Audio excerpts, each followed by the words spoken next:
আপনি যে আপনার জীবনের লক্ষ্যে পৌঁছতে পেরেছেন, সেটার রহস্যটা আসলে কি? সেটার রহস্য আসলে কিছুই না। এটা হচ্ছে যে আপনি আম, যে লক্ষ্যের জন্য মনটাকে চেয়েছিলেন, সেইটাকে আন্তরিকভাবে চেয়েছিলেন। এটাই হচ্ছে মূল রহস্য। জিম ক্যারিকে আমরা কে না চিনি, সবাই চিনি। তো জিম ক্যারির $10 মিলিয়ন যেই চেক, সেই গল্পটাতে একটু বলি।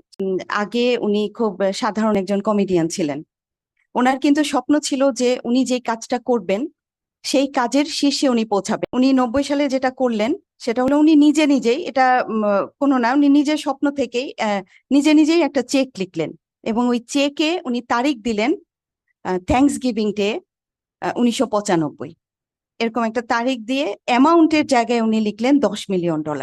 এটা লিখে উনি ওটাকে ভাঁজ করে ওনার ওয়ালেটের ভেতরে গোপন একটা জায়গায় উনি রেখে দিলেন।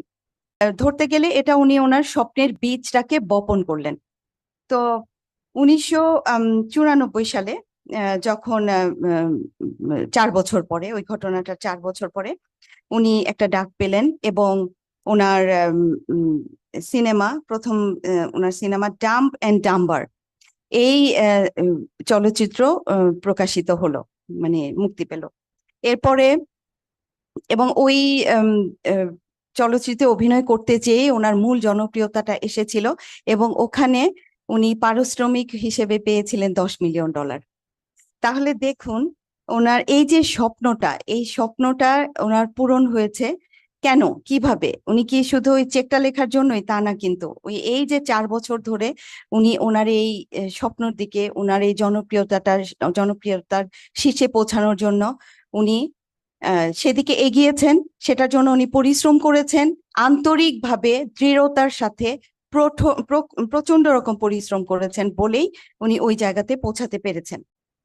আমরা অনেক সময় আমাদের স্বপ্নকে আন্তরিকতার সাথে চাই না। আমরা আমরা অনেক সময় ভাবি আমি এটা করব, আমি সেটা করব, কিন্তু দেখা যায় যে মাঝপথে আমরা থেমে যাই। কেন?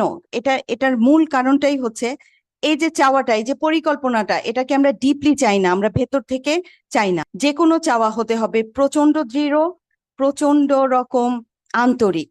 এবং আমাদের হাদিসেও কিন্তু এটা বলা আছে, আমাদের রাসূল সাল্লাল্লাহু আলাইহি সাল্লাম আমাদেরকে এটা বলেছেন।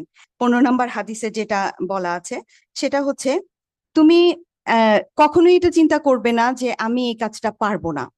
তুমি যেই কাজটা তোমার জন্য কল্যাণকর হবে সেই কাজটার দিকে তুমি এগিয়ে যাও, বা করতে থাকো এবং সেটার জন্য আল্লাহর কাছে সাহায্য চাইতে থাকো।